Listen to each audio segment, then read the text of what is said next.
जी अस्सलाम वालेकुम स्टूडेंट्स। आज हम यूनिट नंबर 4 का लास्ट टॉपिक डिस्कस करने लगे हैं, नेस्टेड सिलेक्शन स्ट्रक्चर। जिस तरीके से हमने चैप्टर नंबर 5 में पढ़ा था नेस्टेड लूप, उसकी डेफिनेशन पढ़ी थी, loop within a loop is known as nested loop. Similarly यहाँ पे भी सिलेक्शन स्ट्रक्चर में भी एक लूप ही यूज़ होता है, उसको बोलते हैं नेस्टेड। मतलब अगर selection structure within a selection structure means कोई ऐसा प्रोग्राम जिसमें इफ़ एल्स के अलावा एक और इफ़ एल्स भी चल रहा हो, यानी कि if else within a if else statement is known as nested selection structure. या आप इसकी डेफिनेशन ऐसे भी कह सकते हैं, the selection structure within a selection structure is known as nested selection structure.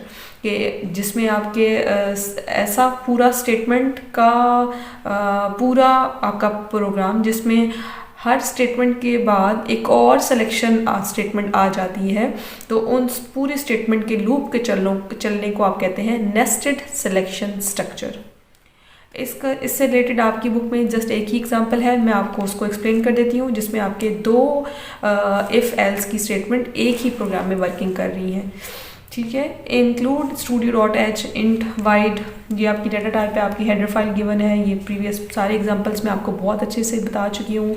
यहाँ पे आपकी वेरिएबल्स की डिक्लेरेशन हो रही है, डाटा टाइप इंटीजर दी हुई है, आपकी एक आउटपुट स्टेटमेंट है प्रिंट एफ, एक इनपुट स्टेटमेंट है स्कैन एफ। प्रिंट एफ आपकी क्या प्रिंट करवाएगी, इंटर अ नंबर। ये यूज़र खुद कोई ना कोई नंबर असाइन करेगा, वो यूज़र खुद कोई ना कोई नंबर टाइप करेगा कीबोर्ड के थ्रू। ठीक है, फॉर्मेट स्पेसिफायर है आपका, इंटीजर जो भी नंबर है वो टाइप यहाँ पे n उस नंबर को इंटर करवाएगा और फॉर्मेट स्पेसिफायर उस नंबर को स्टोर करेगा। यही उस फॉर्मेट स्पेसिफायर का काम है। इफ़ की स्टेटमेंट के अंदर आपका एक कंडीशन दी हुई है n इज़ ग्रेटर देन 0। जी हाँ, अगर कोई भी इंटीजर जिसमें मैं कोई भी नंबर 0 से बड़ा दे देती हूँ तो प्रिंट क्या करवाएगा, you entered a positive number. ठीक है, और मतलब 0 से बड़ा कोई भी नंबर, मैं 1 भी ले लूँ, 2 भी ले लूँ, 3 भी ले लूँ, तो आपका क्या आंसर आएगा, you entered a positive number. और फिर इसके बाद इफ़ की स्टेटमेंट एक और काम क्या करती है कि अगर मैं उसी नंबर को 2 से डिवाइड कर दूँ, रिमाइंडर साइन यूज़ हुआ है, अगर n को 2 से डिवाइड कर देती हूँ और आपका आंसर आता है लेट्स सपोज 0, तो फिर प्रिंट एफ की स्टेटमेंट ये वाली भी एग्जीक्यूट होगी और वो ये लिखवाएगी it is an even number.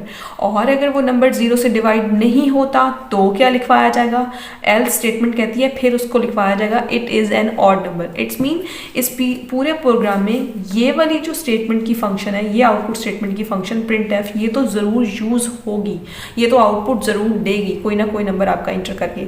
लेकिन इसके बाद वो नंबर फिर इस स्ट्रक्चर में, ये जो इफ़ के बाद ये वाला स्ट्रक्चर है एक और, ये इफ़ का स्ट्रक्चर यूज़ हो रहा है। ठीक है, ये दो इफ़ के स्ट्रक्चर है, तो ये इफ़ ये अपनी कंडीशन चल देगा, इसके बाद चीज़ इस वाले इफ़ स्ट्रक्चर में आ जाएगी, यहाँ पे कंडीशन चेक होगी, और अगर वो नंबर मेरा 2 से डिवाइड हुआ तो ये लाइन प्रिंट हो जाएगी, और अदरवाइज एल्स के बाद ये वाली हो जाएगी।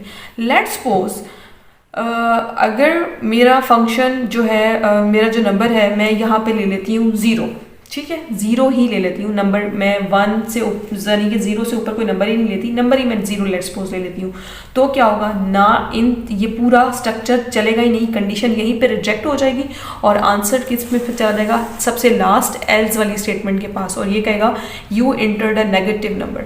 आपने नेगेटिव नंबर इंटर कर दिया है, 0 से कम है ना, क्योंकि या फिर आपने कह सकते हैं कि 0 नंबर इंटर कर दिया है, देन प्रोग्राम गेट CH हो जाएगा। तो ये ऐसा प्रोग्राम था जिसमें बाहर एक इफ स्ट्रक्चर यूज हो रहा है और एक अंदर, तो इस पूरे स्ट्रक्चर को आप बोलेंगे नेस्टेड सिलेक्शन स्ट्रक्चर। आपके प्रोग्राम में लेट्स सपोज अब मैंने 8 मैंने इनपुट, मतलब मैं स्कैन एफ इसमें यहाँ पे n पास करवाती हूँ 8। ठीक है, 8 यहाँ पे आ जाएगा, 8 चेक होगा, 8 इज ग्रेटर देन 0। जी हाँ, 8 0 से ग्रेटर है, इट्स मीन आउटपुट स्टेटमेंट में ये नंबर लिखवा दिया जाएगा। अब ये इफ अंदर वाला जो इफ है, इनर इफ, ये लूप अपना चलेगा, कंडीशन चेक होगी, 8 डिवाइड होगा 2 से, पूरा पूरा डिवाइड हो जाता है, आपको पता है रिमाइंडर इसका 0 ही आता है, 4 2 8, तो लिखवाया क्या जाएगा, it is an even number. It's mean मेरी आउटपुट में 2 स्टेटमेंट्स लिखवाई जाएंगी, एक लिखवाया जाएगा you entered a positive number 8, it is an even number. ये 2 स्टेटमेंट्स आपकी आउटपुट में लिखवा दी जाएंगी। रिमेनिंग ये प्रिंट एफ और ये प्रिंट एफ की स्टेटमेंट कोई अपना आंसर नहीं देगी, क्योंकि आपकी ये ऊपर की 2 प्रिंट एफ की स्टेटमेंट एक्सेप्ट हो गई हैं।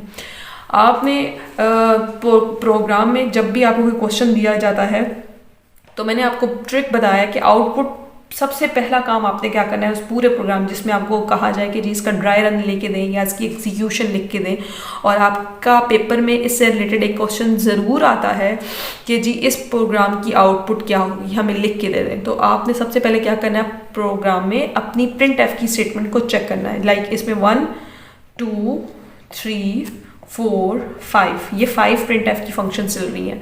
तो अब आप लोग ये गलती मत कर दीजिएगा कि सेम एज इट इज़ ये सारी स्टेटमेंट लिखवा दीजिएगा, नहीं।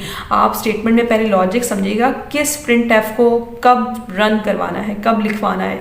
जैसे इस पूरे प्रोग्राम में आपकी प्रिंट एफ की स्टेटमेंट एक ये वाली नहीं चली क्योंकि मैंने नंबर 8 किया था। सिमिलरली ये दो, तो ये दो मेरी प्रिंट एफ की स्टेटमेंट्स नहीं चली थी क्योंकि मैंने नंबर 8 इंटर करवाया था। तो मेरी 5 में से ओनली 3 लाइन्स थी जो मेरी आउटपुट में लिखवाई जाएंगी।